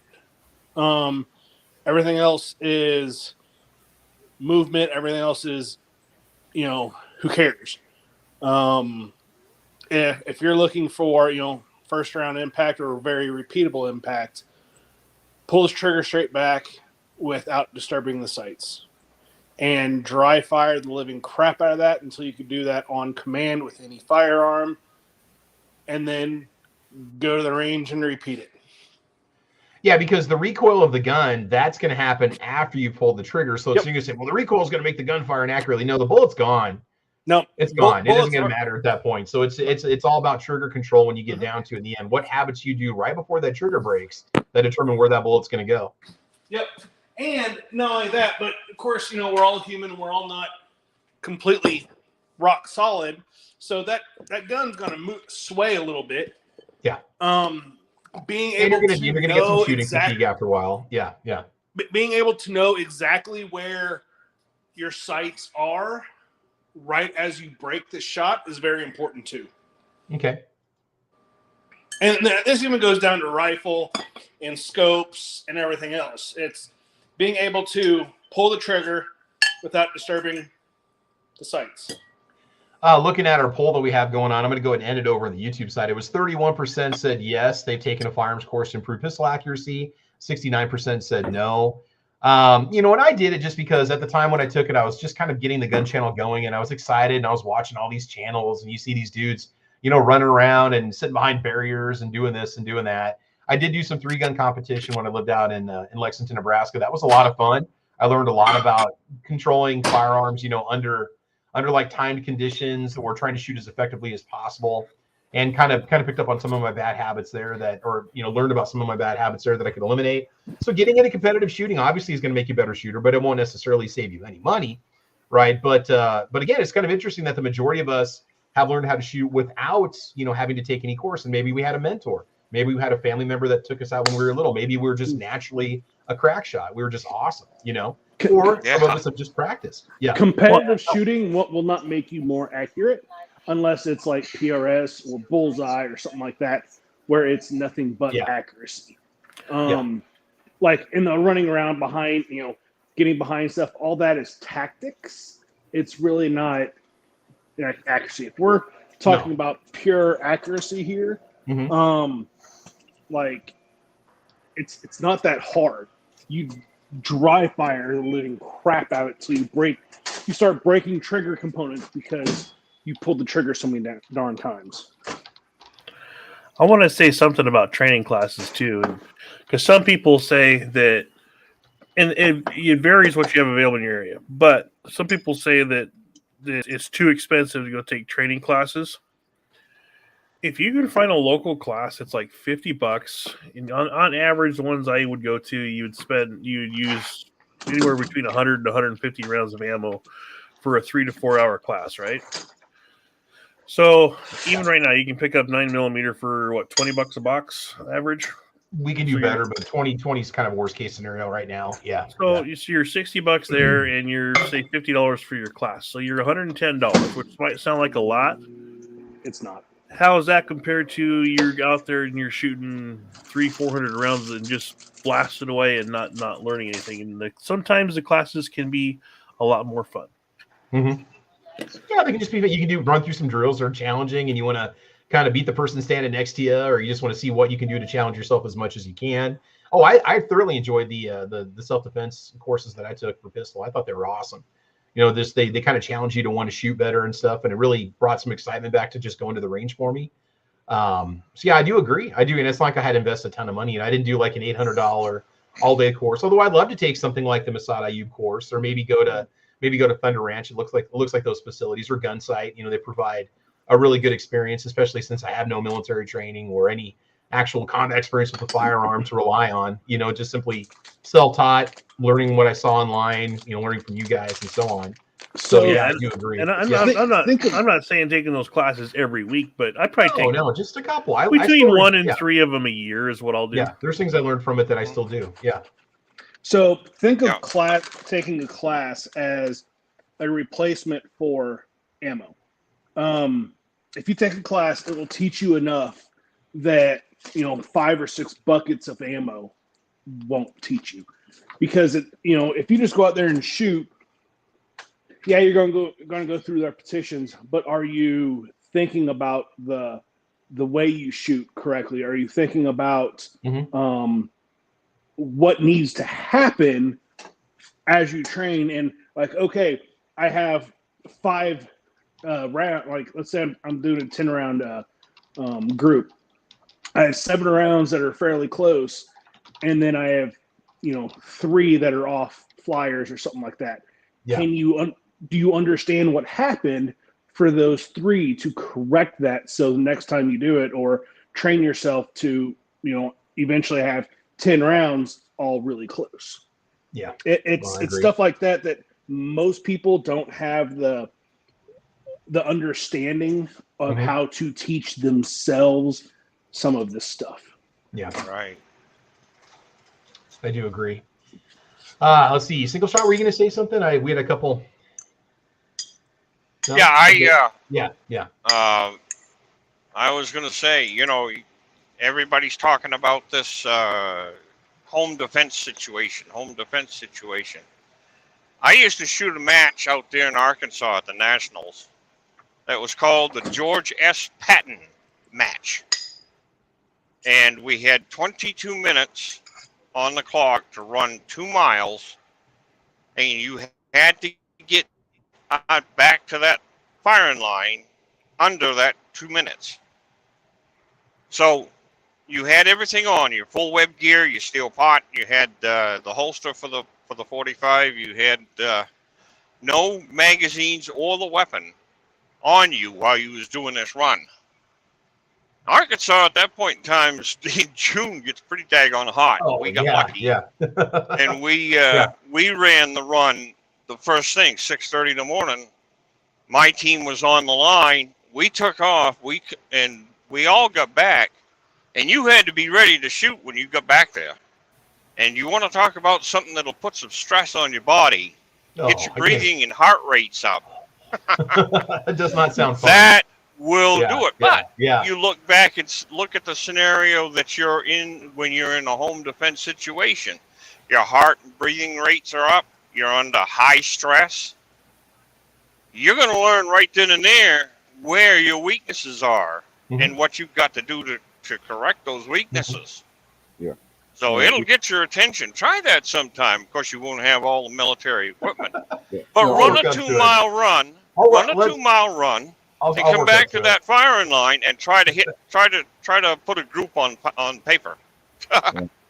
And then mentally taxing is got 10 minutes to shoot 9 bullseye. Now, keep in mind, this is with a single shot, single pump air rifle. Yep. And you're shooting, the targets are at the end of a basketball court, and you're at the other end of the basketball court. Yeah. With this peep sight. Sounds like it might be a little bit of a challenge. So, yeah, I'm telling you, man. Yeah, you think 10 minutes to hit 9 targets, that's easy. Try it. No. Yeah. No, just start off. And really, I mean, what it comes down to in the end, I mean, it really is hard to beat. Now, again, the technique is important. The trigger, everything we talked about today, I think has been very useful information for people. Trigger control is probably paramount. That's going to be key to hitting your target. And then also just range time, getting out there and just shooting the gun, even if you only do maybe 100 rounds a week or 50 rounds a week or 50 rounds every other week, whatever you can afford, the more practice you get with the firearms, the more comfortable you're going to be with the firearm and the more proficient you're going to get with it. Obviously, it does come down. If you have good technique, the more you practice, the easier it's going to get for you, the more enjoyment you're going to get out of it. You'll look forward to doing it. And I think that's really that's also a part of it too, is just not getting frustrated when you go every time. And if you do, seek out some help. If you know somebody who's a gun guy or a gun girl, right? See if they can help you at the range with working on something, or see if there's a range master that can give you some advice, or if you could maybe take a course, or just, watch some videos on how to be a better shooter, watch Honest Outlaws video on how to be a better shooter, little things like that can teach you well. And then after that, it just, because like me, when I go to the range, it's just something normal. It's like making dinner. I just go and shoot and enjoy it and leave. I mean, it's such a regular activity. I don't ever get bored with it, but it's just such a normal thing that, like, if I'm going to take somebody out there, I want them to enjoy it too. So it can just, I look forward to me, it's relaxation. To me, it's something I can do to just kind of go and just kind of get away things for a while. It's hard to beat a good range trip, even a bad range trip, as long as nobody gets hurt. It's or a bad day of shooting, right? It's hard to beat a bad day of shooting is better than a good day at the office. I think I need that on a t-shirt. Oh yeah. You heard it here first. So for a lot of us, it's like a lot of people do a pool league or a dart league, right? And every week they spend $30 to $60 on beer and that kind of stuff, whereas a lot of us, that's what we do every week. Just doing it at the range. It's a fun activity, and it's just in a different situation. I mean, I don't think I'm fully relaxed unless I'm at the range, not competing, just going out for target shooting, just to go out and get out in nature. I mean, there was times in the old videos that I used to film when I was out in Lexington, Nebraska, I would be the only person at the entire range. I could just look around, just take in, nice deep breaths, just kind of enjoy the scenery, relax, have some good shooting. I was always a little bit nervous when the camera was on because you don't know how your shooting's going to go. But, it really, you do enjoy it more if you get better at it, and just go more. Use your membership fees, man. You're paying for it. Get out there and enjoy it, That's right. I tell people all the time how peaceful it can be at the gun range, and if they've never been out there, they look at me like I'm a freaking moron. Like, and then you take them, they're pumped up. They're like, "Oh my god, that was so much fun, man!" Because anytime my family comes to visit, can we go to the range? It's like, yeah, we'll go to the range. Yeah, I agree totally. Like, first time I took my best friend and his wife out to the range, and taught them how to shoot. We got done. They were just excited. They were ready to buy their first firearm. In fact, they bought my Glock from me. We did interstate transfer. I mean, they were looking, and then when I went down there, they were asking, "Hey, can we go to the range? Can we go to the range?" I bought ammo to take along with me, and they really enjoyed it. And having some good, solid instruction and just being proficient with it brings the enjoyment to the firearms, which is why we do it. Yeah, there's the self-defense side. Yeah, there's the defense against tyranny side. But as a hobby, as a challenge, as a sport, I mean, it can be very rewarding. And I think that's one of the reasons why we do it. I mean, maybe I'm going a little too zen here, but Shane, you understand, defense side, you understand that we go there because it's a relaxing exercise. And I've had a bad day at work. I can go shoot, even if it's a couple magazines. Like, a lot of that stress just goes away. Yeah, it's kind of like reloading. It's like reloading's like meditation for me, man. I should be sitting on a yoga ball when I reload. I mean, that really, it just you forget about the world's problems for a while. It's just you focusing on making those rounds and making them turn out well, and putting the precision and the, really enjoying what you're doing. So yeah. Absolutely. All right, cool. Yeah, we're going to go and wrap this one up anyway. Hopefully we gave some great advice to people for today. You heard it from a whole mix of experienced shooters on this panel, everything from the competitive shooter to the newbie to, not so much a newbie anymore, but, just what they've done to help their families, what we've done, and hopefully you get something out of today's episode, which was the goal. So I want to thank everybody for watching today. This has been season 5, episode number 236 of Caliber Corner. We should be able to do a Thursday episode. I want to focus on the Ruger SR 1911. It's not going to be our usual 4th of July 1911 chat, but Squib, I figure you'd probably appreciate that one, or anybody that has an SR 1911. If you want to be on the panel, let me know. And again, we focus on one particular firearm and then the competition on Thursday nights. That's what Thursday nights is all about, is talking about one specific type of gun or one gun itself and how it compares to the world, right? So that's going to be Thursday night's episode at 6 p.m. Central Time. So with summer coming up and me having some free time this summer, I can't guarantee that it's always going to be a 6 o'clock Thursday episode. I may be somewhere. I might have stuff going on. There's going to be some times here coming up in the near future, or I won't be able to do a Saturday morning episode. So go back and watch the old ones if you get a chance. Or if you're ever kind of curious about a topic, if we did a podcast on it, just type in Caliber Corner space and then type in whatever topic you can think of. And there's a pretty good chance that we've done an episode on it if it's related to firearms. You'd be surprised. So just to give you guys a heads up. So I've got plenty of back catalog you guys can watch if you want to. So feel free to binge watch. Start with season 1 and go from there. So don't forget there is an episode that's on my channel. Mm-hmm. We had the missing episode of Caliber Corner. Which one was it again, Rich? What number was it? I don't remember what number it was, but it was the one on 350 Legend. Yeah, so type in Caliber Corner 350 Legend and go watch it over on Rich's channel. My power went out or my internet died like 5 seconds you were having before. internet issues, I think. And so I passed the torch on to Rich, and he grabbed it and said, "I will do this," and he did an awesome episode for us that day. So he carried it on. So you still came in and were able to host, but you weren't able to host on your channel, but I was able to host it, and then you could jump in. I think you jumped in on your phone or something. And I don't want to rag on it, but charter internet can be very unreliable at times. I mean, just having a series of outages in my lifetime. I'm not with them now, but it's just some of you that have charter for internet spectrum, you know what I'm talking about. So that I never do. It would just drop. Like it would be great, and then 1 minute before we go live, no connection. And I'm even hardwired. I run a 50-foot Ethernet cable into my router, so I don't run wireless with my desktop because I'm in a different room. So I don't even know why we're talking about this, but I'm just saying that. Yeah. Anyway, go watch the 350 Legend episode on Rich's channel. You guys will enjoy it. So see how easily I get diverted. Like, oh, squirrel. You know. You complain about internet. At least you didn't have Frontier. Oh no, that's DSL, isn't it? I think my grandma did. I think my grandma had that for a while. We did a couple Caliber Corners via DSL, and it was not pretty. So go watch the early episodes on my channel of This Week Unloaded if you want to see how bad DSL is. I still don't know what Rich looks like because it's just like it's got the Barbara Walters haze filter on. It's just kind of blotched out. He looks like 8-bit early CD-ROM video game graphics going on. You know? Yeah. If you go and watch, Tardot used to host the show on his internet because there was no way I was doing it on mine. Exactly. Can I borrow your login and password? So, all right. So we're going to let the panel go ahead and give us their final plugs. We'll give a shout out on the YouTube side. Don't forget about Thunder on the Prairie 2022. If you're curious about it, I've got a video on it. DefenseNet has done a video on it. If you guys want information about it, you want to come to that event. It's June 4th from 9 to 5. You can email me at thecalibercorner@gmail.com, or you can email defensedad1@gmail.com, and we will give you the password that you need to register. Remember, it is going to be a YouTube day, so there's going to be a lot of filming going on, a lot of people using parts of the range that they want to use so they can film. So it's not going to just be a free-for-all the whole day, but it's going to be fun. It's going to be fun. That's basically 2 weeks, correct? I don't think more than the next day. I don't look more than 1 day ahead. The 4th? Yeah, roughly. Yes, I think it's 2 weeks from today, 3 weeks from today. 3 weeks. Yep. 3? 2. Well, we have this weekend. Next weekend's going to... Oh, it's 2. Well, 2 weekends. Okay, 2 weeks the from 4th. today, essentially. Okay. Yeah. Okay. All right. So, Rich, go ahead and give us your final plug, man. What do you want to say? Just go over and check out the videos I've done on. I think I got one on R&L displays I've recently done. 2 videos on Groove Belt from Groove Life. Mine's an actual pre-production prototype. Ooh, you got the AK-47 one going on, or what? No, I'm the only one with the AK prototype. Well, I think I was supposed to get one. So, you'll be seeing it soon. I'm bringing for it what it's worth on the Prairie. Scoreboard, homie. I got one of the first prototypes that he made that didn't even work with the magazine well. So there, all right. Yeah, I have one of the AR-15 prototypes. Let's put the non-sponsored message up there. rnldisplays.com, the refined way to display your AR. It's fine furniture for your fine furniture. Yeah, I got the prototype that had the messed up magazine.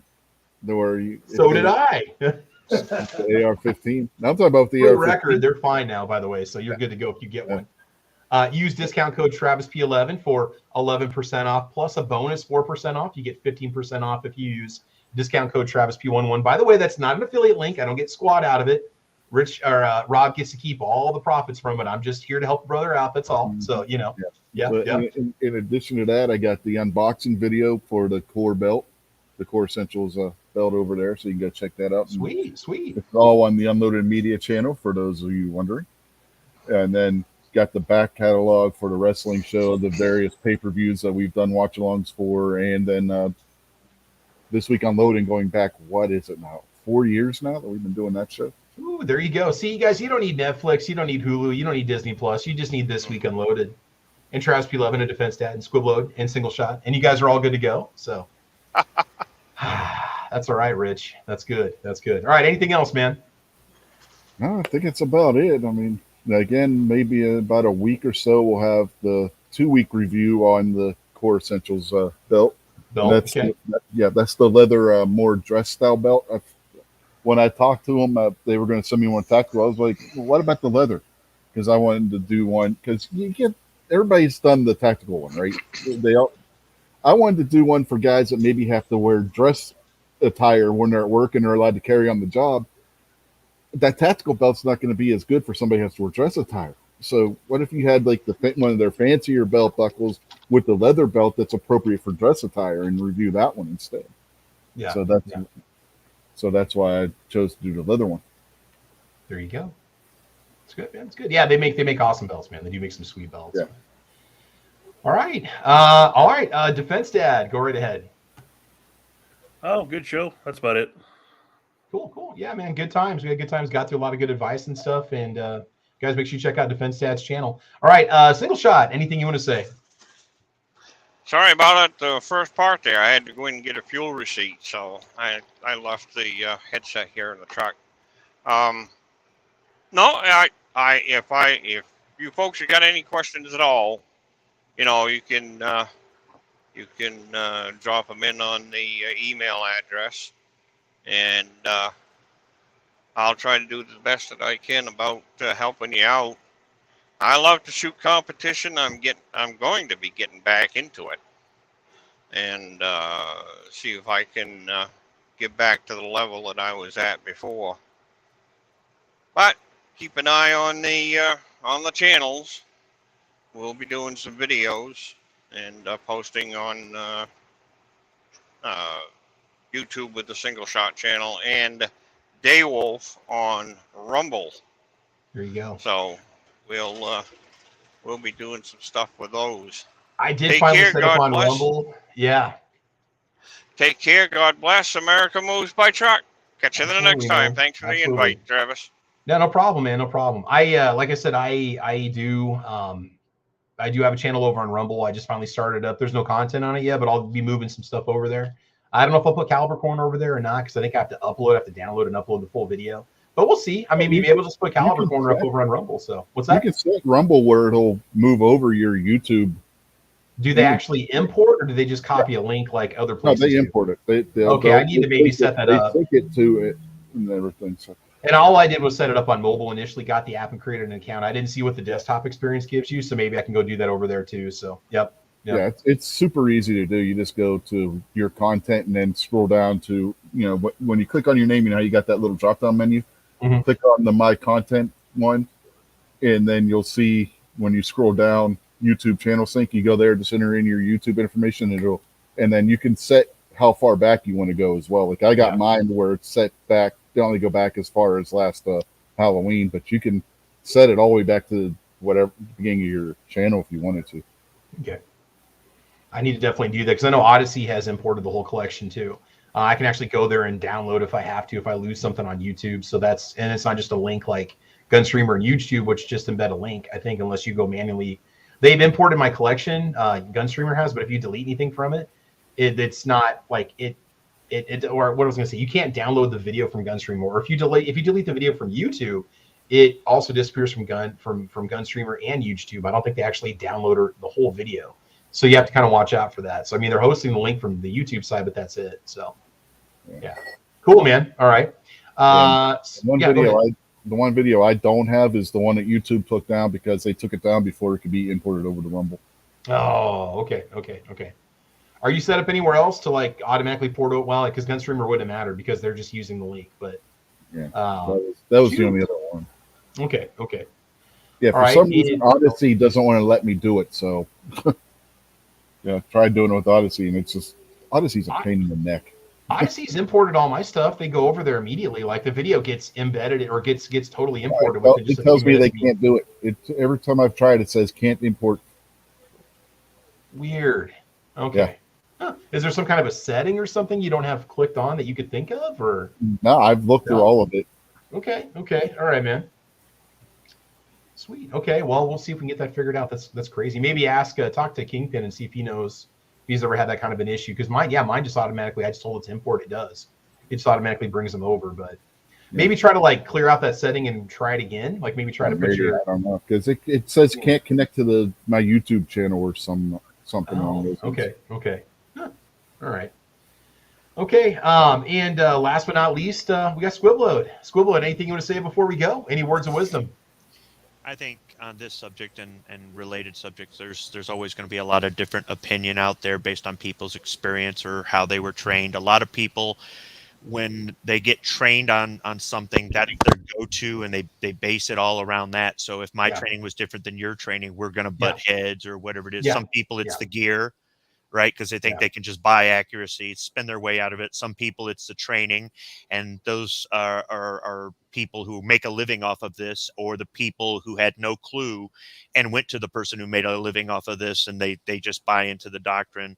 Some people, it's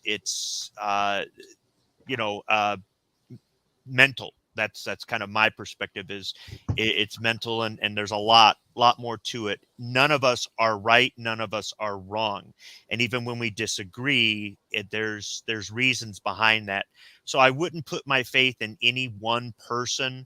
I wouldn't put everything behind just one sort of thing. If you're new at this or something like that, or you're looking to improve, you've been doing this for a while, but you have trouble with this or that, look into things and try them out. If it doesn't work, try something else. But if it already works and somebody wants to tell you you're doing it wrong, that's where I'm going to stand up and say, don't worry about what they say. If you're safe and you're accomplishing your goals, the rest of it doesn't matter. But I think sometimes our disagreements help bring things to the surface. And I think that the different backgrounds we have, the different information we're able to bring, I think it gives somebody a lot to think about if they're considering improving, fixing a problem they've had, or they're considering getting into it. But just understand it can be overwhelming. It can be overwhelming, and it's also not easy for the person on the other side. When I take a reluctant shooter to the range for the first time, it's a lot of work, and I don't have a lot of patience. So I really have to pull the patience out, because this person doesn't want to be there. And I'm kind of the person that says, if you don't want to be here, then don't come. Right. But that's not the right attitude if you're trying to help somebody. On the other hand, you may have the person who wants to go, and when they go for the first time, they're let down. And now you've got even more work trying to convince them that, hey, dude, this is normal. That's why I was talking about bad range days happen to all of us, no matter what. So I like it when you do shows like this because of the different perspectives. I may not necessarily agree, but I like the fact that you give everybody time to explain why they're coming from that point of view. So thanks, Travis. No problem, man. And this is one of those things where we've all had different experience coming up. Some of us were YouTube trained, some of us were militarily trained, some of us are self-trained, some of us were trained by a mentor or family member. There's all this different experience that we bring to the table. But I think we kind of came up with some general suggestions that anybody can use, especially when there's, a lot of the inaccuracy that we see on the firing line is caused by just a few factors. There's only so much that can cause it. You can really kind of narrow that down. And I think that maybe just giving suggestions to work through that can make the experience a lot more pleasant. Like you said, Squib, when you've got somebody who really doesn't want to be there, but they want to do it, but they're not sure, or you've got to, especially it's as firearms owners, if we're taking somebody to the range, it is our responsibility to make sure we make it the most, positive experience that we can. And you just got to be patient with people sometimes. I think that can be kind of hard. So I do agree, but all right, man, cool. Good to hear your perspective on it too. Let's see, Defense Dad, anything you want to say before we go?